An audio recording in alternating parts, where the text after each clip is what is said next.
નમસ્કાર મિત્રો, ભારત માતા કી જય, વંદે માતરમ, જય જય શ્રી રામ. હું વિશાલ પટેલ, આંકલાવ નગરપાલિકા કારોબારી ચેરમેન. આપ સૌ આંકલાવ તાલુકાના તથા આંકલાવ નગરના તથા આસોદની જનતા સમક્ષ જે મારા પર ગયા અઠવાડિયે જે મનુ મેલા પડ્યા કોંગ્રેસના આસોદર જિલ્લા પંચાયતના ઉમેદવાર અને એમના 50 વિશ્વાસ નાગરિકો દ્વારા જે ચૂંટણીની આગલી રાત્રે હુમલો કરવામાં આવ્યો અને એ હુમલા દરમિયાન મારી ગાડી તોડવામાં આવી, મને મારવામાં આવ્યો અને મારા સાથી કાર્યકર્તાને પણ મારવામાં આવ્યો. એ બધી વાત જ્યારે કાયદાકીય રાહે ચાલી રહી છે ત્યારે ગઈકાલે મારી ગાડી રિપેર થઈને આવી ત્યારે મેં એક વસ્તુ માર્ક કરી કે આ હુમલો મારા પર નહોતો.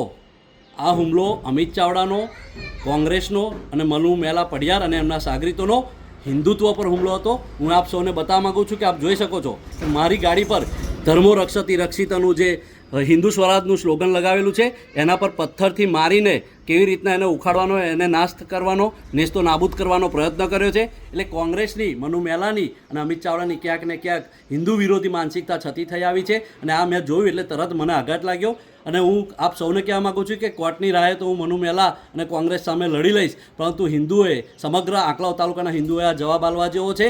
અને આ પ્રશ્ન મનુ મેલાને, અમિત ચાવડાને અને કોંગ્રેસને પૂછવા જેવો છે કે વિશાલ સાથે તમારે અદાવત હતી, ભાજપ સાથે હતી, પરંતુ હિન્દુ સમાજ અને હિન્દુની વિચારધારા સાથે તમારે કેમની અદાવત છે અને એમની હિન્દુ વિરોધી માનસિકતા આ વિષયમાં ખુલ્લી પડી છે. એટલા માટે આપ સૌને વિનંતી કરું છું કે આપ આવનારા દિવસોમાં આવા પાખંડીઓને ઓળખી અને આવા હિન્દુ વિરોધીઓ લોકોને, આવી હિન્દુ વિરોધી પાર્ટીઓને ઓળખીને તેમને સણસણતો જવાબ આપશો અને એમને પ્રશ્ન પૂછશો, એવી જ મારી વિનંતી સાથે ભારત માતા કી જય, વંદે માતરમ, જય જય શ્રી રામ.